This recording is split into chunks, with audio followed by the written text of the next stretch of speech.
Nah, untuk tadi tuh Bu, aku pengen highlight sebenarnya pernikahan itu tidak outputnya harus memiliki anak. Jadi agak gimana ya, aku melihat child free tuh jadi ada istilah kayak gini tuh kayak membatasi juga sebenarnya. Jadi jangan membudayakan bahwa kalau belum punya anak, belum hamil, belum melahirkan itu tidak sempurna. Mereka ketika lahir nggak bisa milih keluarganya siapa gitu ya. Kalau bisa milih mungkin pengen masuk keluarganya Raffi Ahmad. Iya benar, Cipu. Iya.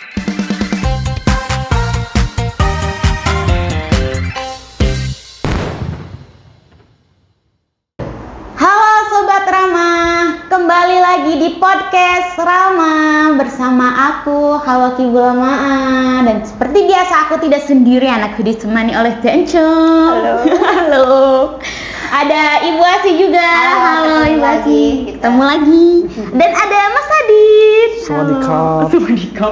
Kenapa Sawadikap sih Mas? Nyebelin. Keberagaman. Iya betul, keberagamannya termasuk ke orang itu juga ya, Thailand. Karena podcast kita itu emang nyebarnya ke seluruh dunia mungkin ya, ditonton sama orang Thailand juga.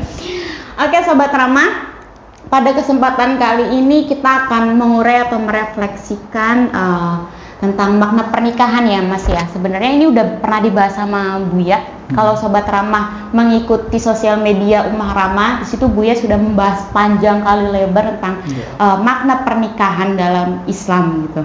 Bahwasanya di pernikahan itu nggak hanya outputnya memiliki anak gitu ya Bu ya, ataupun hanya menghalalkan berhubungan seksual, tapi ada juga tentang hubungan relasi gitu antara laki-laki dan perempuan gitu, memberdayakan satu sama lain gitu kan.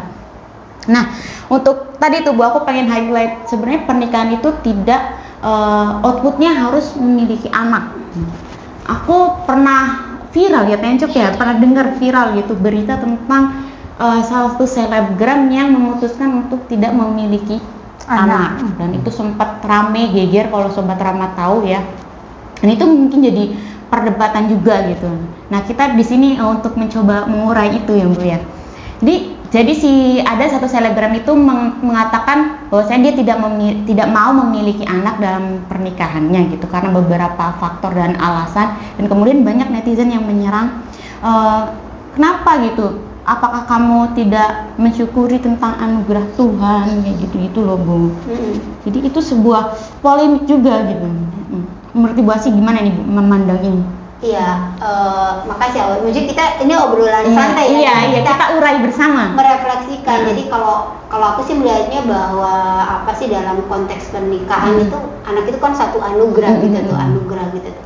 Anugerah, jadi hadirnya anak itu ya sebagai anugerah, sebagai titipan. Jadi kalaupun belum diberi anugerah itu ya berarti mungkin kita disuruh melakukan hal lain sama Tuhan gitu. Jadi bukan sesuatu yang kemudian absolut atau dianggap tidak sempurna gitu tuh karena tidak punya anak atau apapun enggak juga gitu tuh. Jadi tidak seabsolut itu ketika misalnya menikah lalu dianggap harus punya anak gitu tuh, enggak. Urusan punya anak, mati, jodoh dan sebagainya sebenarnya kan itu anugerah dari Tuhan. Cuma bahkan mati pun menurut saya itu anugerah ya gitu. Anugerah dari Tuhan. Jadi enggak se-absolut itu, termasuk misalnya yang viral-viral dulu kita kan sampai rame-rame gitu tuh. Jadi sampai kemudian ada istilah child free gitu tuh. Punya anak atau enggak punya anak ya sebenarnya ya balik lagi ke masing-masing manusianya itu juga, dan itu juga ada tangan-tangan Tuhan yang kemudian berkehendak, dan keputusan itu ya sangat beragam. Tiap manusia punya keputusannya. Bagiku sih sah-sah aja karena keberagaman itu kemudian satu keniscayaan dalam konteks berkehidupan. Kalau aku sih memandangnya itu sih secair itulah gitu tuh, dan apapun namanya itu gitu tuh, istilahnya apapun itu bagi saya ya balik lagi ke individu yang menjalani kehidupan dia gitu tuh, dalam berelasi gitu, dalam berelasi dengan pasangannya. Kalau aku memandang itu gitu tuh, nggak tahu mungkin juga teman-teman yang lain, adik gitu tuh juga sudah menikah, Encop yang belum menikah misalnya. Aku juga belum menikah. Belum punya pasangan ya gitu, menikah sebenarnya itu sesuatu yang Dan sebenarnya kalau keputusan orang tuh nggak mesti akan seterusnya seperti itu gitu ya Bu ya. Mungkin ya di titik tertentu dia bisa berubah gitu. Berubah. Itu sih, nggak tahu Adit gimana memandang itu. Memandang ini gimana nih Mas? Iya. Fenomena. Kalau Pernah nggak pengalaman gitu? chat free ya, aku Iya. baru dengar istilah itu ya pas viral itu kan. Iya. Tapi jauh sebelum itu, waktu awal-awal kuliah lah, karena aku kan cukup intens berkegiatan di apa ya, dengan anak-anak jalanan tuh Mbak. Iya, benar-benar. Terus ngelihat kayak gitu tuh kayak apa ya? Kok kasihan ya, anak-anak itu kan nggak pernah minta dilahirkan, sedangkan mereka ketika lahir nggak bisa milih keluarganya siapa gitu ya. Kalau bisa milih mungkin pengen masuk keluarganya Raffi Ahmad. Iya, Cipu. Iya. Gitu. Tapi karena nggak bisa milih, tiba-tiba lahir misalkan dari orang tua yang apa katakanlah homeless, nggak punya rumah di jalanan. Aku sering banget bersinggungan dengan mereka kan ya. Nah pada saat itu aku sempat juga punya pikiran, apa ini ya nggak usah punya anak aja kali ya gitu ya. Toh dunia kan juga mengerikan lah. Ya bagi kita yang dewasa itu kan melihat dunia ada perang, ada pemerkosaan dan lain sebagainya. Sedangkan kita ingin melahirkan anak manusia yang akan bersinggungan dengan itu semua gitu tuh. Jadi kayak yang apa ya, pikiran itu tuh muncul tuh. Tapi ya apa ya, untuk mengganti apa hasrat untuk merawat dan lain sebagainya ya, yang kupikirkan pada saat itu, kenapa nggak kita urus aja anak-anak yang udah lahir daripada melahirkan anak baru gitu tuh ya. Jadi lebih ke ngurus anak yang udah lahir yang kurang beruntung ketimbang melahirkan anak baru yang mungkin punya potensi ketidakberuntungan gitu tuh. Itu sih yang melatar belakangiku pada saat itu. Toh pada akhirnya sekarang aku menikah juga dan punya memiliki anak. Gitu. Tapi kadangkala kita tuh dibenturkan dengan realitas beban sosial tadi tuh Bu, bahwasanya konotasi masyarakat ya untuk keluarga yang harmonis, bahagia itu tuh ada ayah, bunda, kakak, adik gitu kan, udah lengkap gitu. Terus itu dianggap sempurna. Iya. Itu kan ya itu anggapan masyarakat yang kemudian seolah-olah itu menjadi satu keabsolutan gitu, kayak sesuatu yang sempurna itu gitu. Kalau nggak punya anak itu nggak sempurna. Dan itu perlu diketahui ya Bu, itu akhirnya kemudian menjadi satu beban mental bagi perempuan ya, yang kemudian aku melihatnya ini satu budaya tradisi yang menurutku perlu dirubah lah, perlu direfleksikan lagi, bahwa tadi di awal kita sudah membawa anak itu satu anugerah gitu, seperti halnya kematian, jodoh, apapun itu satu anugerah yang diberikan oleh Tuhan. Jadi mulai merefleksikan lagi, jadi jangan membudayakan bahwa kalau belum punya anak, belum hamil, belum melahirkan itu tidak sempurna gitu tuh. Apalagi sampai dibamin udah menikah, nggak punya anak, nanti tuanya siapa yang ngurus? Betul. Gitu. Tapi ternyata tadi Adit sudah merefleksikan ada banyak itu, dan saya keinget saya juga di tahun-tahun dulu waktu zaman kuliah juga berteman dengan teman-teman jalanan, dan itu juga sempat terlintas di dalam benakku gitu tuh, bahwa ketika saya nanti jadi orang tua, saya tuh tidak ingin gitu tuh kemudian melahirkan generasi yang kemudian yang mereka bisa terlantar. Mereka tadi, saya nggak ingin terlahir seperti ini gitu tuh. Kalau boleh saya memilih terlahir jadi anaknya presiden kayak anaknya siapa, kayak anaknya bupati gitu. Dan sempat di dalam hatiku, kalau saya punya anak, saya sanggup nggak menjaga amanah itu gitu tuh. Saya mikirnya ketika saya diberikan amanah itu, saya sanggup nggak merawat dia, sanggup nggak saya begini gitu tuh. Ketika melihat realitas juga, saya tadi Adit ngomong, saya jadi ingat dulu gitu, ketika saya harus bersengkrama dengan teman-teman itu, jadi mikir lagi gitu, oh ternyata makna anak itu bukan makna yang biologis aja gitu tuh. Ada anak-anak yang terlahir secara sosial mungkin merawat itu. Jadi anak itu bukan dikonotasikan, kalau nggak melahirkan dari lubang vaginanya, dia lahir dari rahimnya, kemudian tidak dianggap sebagai anak gitu. Kalau aku sih memanai lagi ya anak-anak itu siapa aja gitu tuh, yang tidak harus dari rahimnya saya gitu, tapi anak-anak yang kemudian mereka memang butuh kita rawat, butuh kita temani, itu adalah anak-anak itu. Jadi saya memaknai anak lebih luas, bukan sesuatu yang bersifat biologis, tapi lebih luas dari biologis itu, seperti halnya makna nikah itu gitu. Yang tencok. Gimana tencok? Aduh, gimana ya? Aku tuh maksudnya kayak ngelihat fenomena kayak gini yang ada istilah child free tuh sebenarnya angin segar, tapi juga apa kayak Paradoks. iya. Jadi kayak misalkan kita ngomong kayak aku memilih untuk tidak mempunyai anak dulu, itu langsung dihakimi. Padahal itu kan balik lagi kayak pilihan kita kan, karena banyak apa penyebab atau alasan-alasan tertentu yang membuat kita nggak ingin mempunyai anak dulu kayak gitu. Itu kan berarti kan sebenarnya bukan berarti nggak punya anak. Iya, nggak punya anak, cuman ya mungkin kita belum siap karena apa ya, dulu kan ya kayak misalkan itu tuh kayak udah sebuah kewajiban dan emang sebuah kenormalan yang harus dilakukan oleh perempuan mempunyai anak itu, kayak menikah terus mempunyai anak, mempunyai keturunan itu keharusan kan. Kayak kita menikah untuk apa sih kalau nggak punya anak kayak gitu, buat apa kayak gitu kan, tujuannya itu kayak gitu. Dan ketika ada orang yang memilih untuk tidak punya anak, jadi nggak normal kayak gitu, sesuatu yang salah gitu. Sesuatu yang salah, padahal kan mungkin aja ya dia punya keraguan sendiri, banyak pertimbangan, kayak gitu. Jadi agak gimana ya, aku melihat child free tuh jadi ada istilah kayak gini tuh kayak membatasi juga sebenarnya.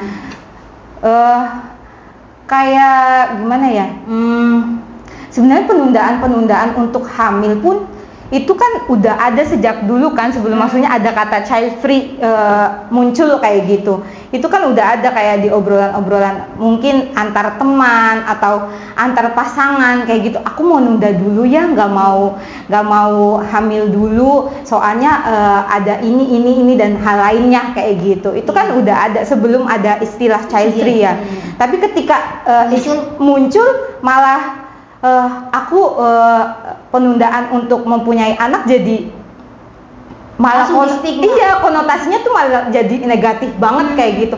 Ih, berarti kamu nggak mau punya anak ya, terus buat apa kamu menikah nanti, ketika kamu tua yang ngurusin kamu siapa, dan masih banyak kecaman lain lah, penghakiman lain kayak gitu sih. Iya benar. Jadi apa ya, kayak kadang-kadang ini juga ya mungkin ya teman-teman aku ngeliatnya mungkin apa ya, naming gitu tuh, memberikan istilah atau memberikan satu penyebutan atas realitas gitu, atau atas keinginan atau impian kita. Kadang-kadang itu seperti pisau bermata dua gitu. Aku lihatnya seperti pisau bermata dua, bisa dimaknai positif, bisa juga dimaknai negatif, tergantung itu. Nah, mungkin dalam konteks realitas masyarakat di kita sebenarnya biasa-biasa aja mungkin bisa jadi, atau karena mungkin atau bisa jadi biasa-biasa aja karena ya udah kita menganggap itu sebagai satu anugerah. Tapi ketika itu muncul ada satu istilah yang mungkin ya gitu tuh baru gitu tuh, itu akhirnya seolah-olah jadi standar dan seolah-olah itu dianggap sebagai satu keabsolutan, tidak dianggap sebagai satu keberagaman dalam hidup gitu, dalam hidup bersosial. Itu yang kemudian mungkin apa ya, kurang tepat atau salah kaprah dalam memandang satu, mungkin ya karena sudah ada istilah lalu kemudian dianggap sebagai satu keabsolutan. Ini yang mungkin ya perlu di-clearkan kembali, bahwa segala apapun namanya itu, entah itu child free, entah itu tidak menunda punya anak atau apapun gitu, itu tidak satu bukan satu keputusan yang absolut. Bisa jadi di ruang berbeda, misalnya tadi kayak pengalaman Adit, ternyata kemudian punya keputusan, rasa-rasanya karena punya pasangan, misalnya setelah kemudian seiring berjalannya waktu ada keinginan yang kemudian kayaknya sepertinya aku ingin program punya anak atau apapun. Jadi gitulah gitu tuh. Kadang-kadang yang salah kaprah itu kalau sudah menganggap itu sebagai satu keabsolutan yang satu kebenaran mutlak. Kadang-kala tuh kalau udah dipatenin tuh ini yang paling bener gitu ya, kan. Udah ada istilah dipatenin ini yang paling bener gitu ya. Kalau awal gimana awal? Iya, kalau dia nih sebagai Gen Z. Iya, nah Iya, kita pengen aku sebagai Gen Z kali aliran Gen Z. listrik. Sebagai seorang yang belum menikah terus ada pandangan begini gitu Bu. Karena dari orang tuaku gitu yang diajarin gitu, yang setahu aku bahwasannya orang melakukan hubungan seksual ataupun dalam pernikahan itu ya salah satu output hasilnya itu memiliki anak gitu. Terus kemudian ada pandangan seperti ini, oh ternyata boleh ya aku memilih itu gitu. Iya, jadi angin segar kan untuk kita perempuan. Soalnya aku juga apa ya, terlahir di generasi sekarang yang udah carut marut juga aku melihat realitas yang kayak Mas Adit, Ibu Asih. Banyak anak-anak yang mereka tidak merasa aman dan nyaman dalam keluarganya, seperti mendapatkan kekerasan dan lain sebagainya. Aku juga mikirnya, iya deh, harusnya kita tuh mikir lagi, benar kata Tencop gitu, keputusan itu tuh harus diambil berdasarkan apa, pertimbangan-pertimbangan lain gitu.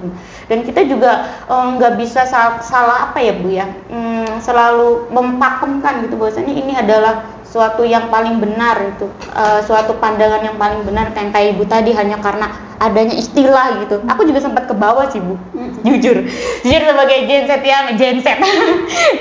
yang masih awam gitu. Oh ada pandangan ini, oh child free berarti aku child free aja deh. Padahal kan itu bukan suatu hal yang harus aku turuti juga kan ya.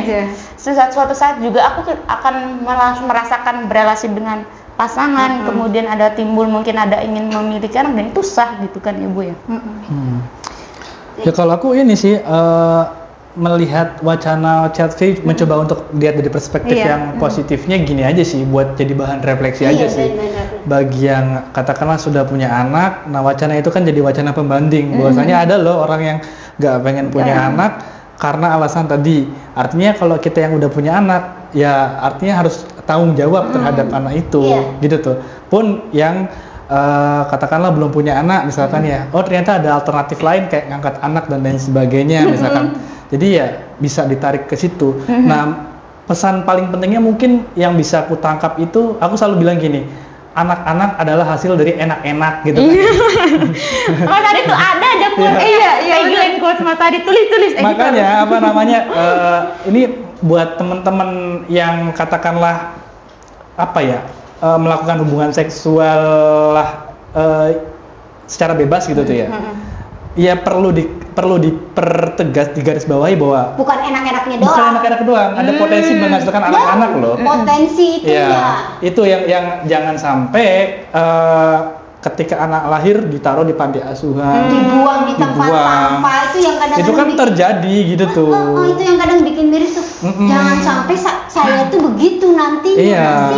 Kasihan sama si anak yang apa ya, tidak berdosa itu loh, katakanlah. Nggak pernah request, kita dilahirin kok anak itu gitu kan, kayak gitu sih. Jadi ya wacana itu aku anggap sebagai penyeimbang aja sih buat wacana yang umum gitu tuh ya, bahwa nikah harus punya anak atau hubungan seks, hamil dan sebagainya itu hal yang biasa aja. Nah, wacana ini coba apa ya, mengkritisi itu sih sebenarnya. Jadi lebih bertanggung jawab. Aku nangkepnya kesana aja. Iya, gitu. sebagai orang dewasa gitu tuh. Itu kita harus lebih bertanggung jawab dan paham segala konsekuensi atas keputusan yang kita ambil gitu. Keputusan apapun itu dalam kita berelasi dengan pasangan gitu, pasti akan mendapatkan satu resiko atau apa sih resiko dari keputusannya. Misalnya apapun itu ya, keputusannya mau menunda pernikahan atau menunda misalnya punya anak gitu, ataupun kemudian enggak, itu kan pasti ada potensinya. Ya kuncinya kan tadi, pahami resikonya dan bertanggung jawab terhadap apa yang menjadi keputusan bersama itu gitu. Itu yang paling penting gitu tuh. Kalau dalam konteks ini sih aku mengambil hikmahnya itu yang paling penting. Aku punya pikiran gini, apa jangan-jangan konteks banyak anak banyak rezeki itu nggak relevan di zaman sekarang lagi tuh Mas. Coba jadi banyak yang menariskan, yaudah deh child free aja, orang konotasi banyak anak banyak rezeki itu udah nggak relevan zaman sekarang tuh. Kalau aku nanti bisa teman-teman. Kalau aku sih menanggapi itu ya balik lagi ke masing-masing individunya ya. Saya tidak bisa menghakimi orang tidak enggak. Itu balik lagi kalau dia paham gitu sebagai orang. Yang penting bertanggung jawab dengan amanah, dengan anugerah yang dititipkan oleh Tuhan itu gitu tuh. Dan dia paham resikonya gitu tuh. Resiko misalnya hari ini pendidikan mahal gitu tuh. Semua mahal, segala macam tetak bengek mahal. Dia harus paham resiko itu. Jangan sampai tadi itu anak hasil dari enak-enak, dia tidak mau bertanggung jawab hasil dari enak-enaknya dia gitu tuh. Dan itu bagi aku nggak fair aja gitu tuh. Lu mau enaknya tapi lu nggak mau bertanggung jawab atas hasil enak-enaknya itu. Anak-anak yang banyak itu pasti membutuhkan banyak kebutuhan, banyak apa sih tetak bengek lah dari pendidikan, makan yang bergizi, pendidikan yang yang cukuplah buat dia, pendidikan yang hak-hak sebagai seorang hak-hak anaknya itu terpenuhi. Nah, itu kan tanggung jawab orang tua terhadap amanah yang diberikan. Menurutku kalau ada orang tua yang menyanyiakan anaknya dari segala macam, dari kebutuhan pokok gitu, terutama makan yang bergizi sampai pada konteks pendidikan, itu bagi saya dolim gitu, dolim terhadap apa yang diamanahkan, anugerahkan oleh Tuhan itu. Kalau aku jadi balik lagi, kalau memang itu jadi keputusan dan dia paham resikonya hari ini, ya lu harus bertanggung jawab atas keputusanmu gitu tuh. Tapi pahami resiko hari ini kayak gimana konteksnya. Itu sih kalau aku sepengalaman. Mau Tencup gimana Tencup? Yang tadi konteks banyak anak banyak rezeki itu mungkin nggak relevan di zaman sekarang. Iya ya, itu konteks kapan maksudnya? Kalau misalkan itu kan konteks jauh banget ya, maksudnya tuh dulu banget yang mungkin hari ini pikir ulang. Iya, ya realistis aja sih maksudnya. Kita kan bisa berpikir, kita punya otak, punya perasaan kayak gitu. Masa iya sih nggak berpikir ya kayak kita menghidupi untuk diri sendiri aja itu gimana? Iya. Apalagi untuk misalkan kayak untuk punya anak banyak kayak gitu, itu gimana biayainnya? Tadi kayak Bu Asi ngomong kayak biaya pendidikannya, biaya makan, biaya sehari-hari, jajan apa, itu kan kalau dirinci itu banyak banget. Ya kita coba balik lagi ke diri, kayak coba kamu pikirin maksudnya kamu sendiri untuk sehari-hari itu ngeluarin berapa banyak uang sih kayak gitu. Nah ketika kamu punya anak apakah itu maksudnya itu kan kayak investasi ya, tagline kayak gitu tuh kayak investasi. Oh, jadi anak tuh dijadikan investasi masa tua gitu. Iya, aku tuh kalau misalkan dengerin kayak gitu, oh berarti selama ini aku adalah investasi orang tuaku ya, kayak gitu dia mikirnya. Ya dipikir ulang lagi. Iya, dipikir ulang lagi. Realistis aja. Iya. Ketika banyak anak banyak rezeki itu harus banyak juga konsekuensinya gitu ya. Iya. Oh iya jelas tuh. Kalau aku lebih pakai istilahnya ini, setiap anak ada rezekinya gitu. Oh, setiap anak ada rezeki, bukan banyak anak banyak rezeki. Karena itu kan relatif ya, maksudnya banyak itu segimana sih. Tapi kalau setiap anak ada rezekinya, yang ku alami sih seperti itu ya. Maksudnya kayak misalkan kayak kemarin pengen lahiran gitu tuh, ada aja gitu ya, buat akekah, hitan segala macam tuh. Ya ada gitu walaupun dari segi ekonomi mungkin belum mapan juga aku secara ekonomi, tapi nggak tahu, banyak hal yang nggak terduga aja sih. Cuma tetap balik katakan Mbak Asi tadi, kita punya ukuran realistis dan lain sebagainya juga perlu. Artinya bahwa kita punya keyakinan setiap orang punya rezeki, atau mungkin ada yang ekstrim tadi banyak anak banyak rezeki, itu terserah gitu. Terserah. Tapi kita manusia dibekali akal pikiran, kita dibekali panca indera untuk melihat realitas, ya digunakan aja sih itu. Karena realitas bahwasannya banyak anak terlantar itu realitas. Iya benar. Realitas. Gak makan, kelaparan, bahkan dibuang kadang-kadang. Betul, itu realitas itu tuh. Gak bisa kita tampik itu. Dan realitas itu kita bisa ukur kepada diri kita sendiri. Iya, bahkan ini kan setelah anak pertamaku lahir itu kan istri minta ini nambah gitu kan ya. Aku belum pengen gitu tuh. Sampai sekarang usia anak yang pertama ini 5 tahun baru insya Allah lagi ngisi lagi sekarang kan. Alhamdulillah. Nah itu perdebatan cukup panjang. Kalau istri sih dari umur anak 2 tahun, 3 tahun tuh udah pengen gitu tuh. Cuma aku enggak lah, aku belum siap. Ntar kalau tabunganku udah segini, Iya. aku gitu. Baru ayo coba dicoba ikhtiar gitu tuh. Iya. Kayak gitu sih. Jadi ada komunikasi itu nggak yang asal apa cep. Iya.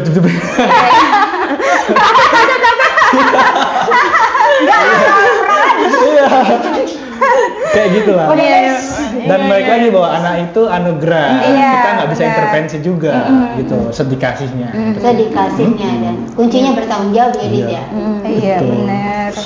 Dit, Jadi keputusannya tuh bener-bener cair ya Bu ya. Jadi nggak mesti kayak kita mengucap A terusan kemudian kita harus seterusnya memegang itu gitu ya. Dan kita juga harus kayaknya kan menghormati. jadi beban dong gitu. Iya. Nggak segitunya Beban lah. untuk diri Kan kita sendiri. manusia gitu yang zamannya Beban untuk diri terus bergerak, perubahan juga apa sih, perubahan zaman terus juga gitu tuh, mungkin ada hal-hal yang lain ternyata di ruang yang berbeda di 1 tahun kemudian ada pikiran-pikiran yang kemudian kita rasa-rasanya saya ingin melakukan misalnya promil atau apapun itu atau mengadopsi anak gitu tuh ya nggak masalah gitu tuh. Jadi jangan membebani kita dengan satu ideologi bahkan gitu tuh, ideologi tertentu misalnya saya Child free.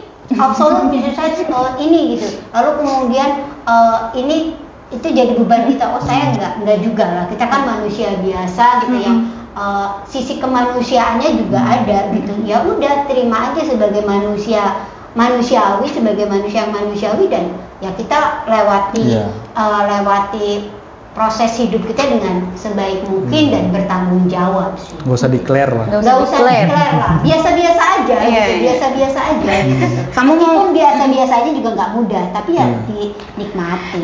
Jika kamu mau memiliki ada hasrat ingin punya anak atau tidak, Iya. sudah cukup untuk pribadi. Iya. Dan tadi ya Mas ya, jangan declare. Iya, segala keputusan itu ada resikonya. Iya. Dan itu sebagai manusia dewasa, kita harus menerima apapun segala resiko dari keputusan kita terima. Mungkin terakhir nih, kadang ya kalau orang-orang tuh Bu, ketika tadi menjadikan sesuatu yang absolut gitu, terus kemudian dimunculkan di publik itu banyak respon-respon. Nah, sikap kita ketika melihat realita itu gimana? Apakah ikutan menghujat atau kan soal-soal berkomentar bijak gitu? Bagaimana Bu? Enggak sih, kalau aku melihat ini terakhir ya, kalau aku sih segala apapun keputusan seseorang ya, saya tetap menghargai keputusannya. Apapun yang dia ambil ya, dia pasti sudah memahami itu gitu tuh, sudah memahami itu, dan saya bukan tidak ingin menghujat atau lebih bijak dari dia, enggak, tapi ya udah, karena kan saya tidak pernah mendengar dari mereka atau pengalaman langsung. Jadi ya kalau aku secara pribadi ya saya tetap berpegang pada segala apapun yang menjadi keputusanku hari ini gitu. Meskipun hari ini aku juga belum misalnya dianugerahi lagi gitu tuh momongan setelah misalnya anakku balik gitu tuh, ya sudah, nikmatin aja gitu tuh, nggak apa-apa gitu. Dan saya tidak ingin fokus pada omongan orang, tapi saya ingin fokus pada hari ini saya menikmati hidup gitu. Itu aja sih kalau aku. Tencap, gimana Tencap? Ya itu, karena kalau di sosmed kan kita nggak tahu ya, maksudnya apalagi yang viral-viral itu kita kan nggak pernah bersentuhan langsung kan.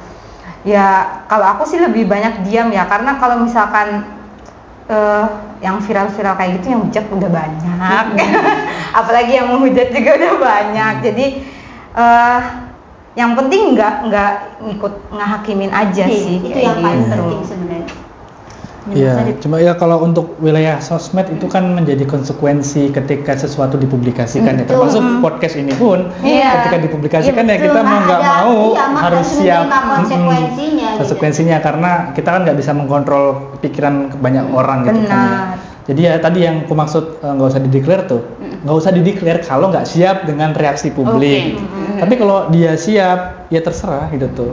Cuma jangan malah udah declare terus dapat respon negatif terus menyalahkan publik. Wah, SDM-nya rendah segala macam. Ya nggak bisa kayak gitu. Itu konsekuensi yang harus dihadapi. Kayak gitu aja sih, simpel itu sih. Kalau nggak mau direspon begini begitu ya nggak usah membahas atau nggak usah publikasi hal-hal yang sekiranya memicu reaksi. Kayak gitu-gitu aja sih, sederhana. Iya, bener-bener podcast sore ini tuh refleksi banget. Kita berefleksi banget tentang sesuatu keputusan dari diri soal punya anak atau nggak punya anak gitu. segala macam, dan tidak sesimpel itu gitu. Ada banyak resiko, ada banyak alasan yang ya baiknya tidak mudah menghakimi sih. Gitu. Itu sih. Oke, Sobat Rama, terima kasih sudah menyaksikan podcast ini sampai akhir. Jangan lupa kalian bisa mengunjungi Umar Rama Store untuk membeli banyak buku di sana, koleksi buku. Benar seperti di depan sekali. ini. Ada banyak buku lainnya. Ada banyak buku lainnya. Dan jangan lupa dengarkan podcast ini di Spotify, like dan juga subscribe. Terima kasih. Bye bye.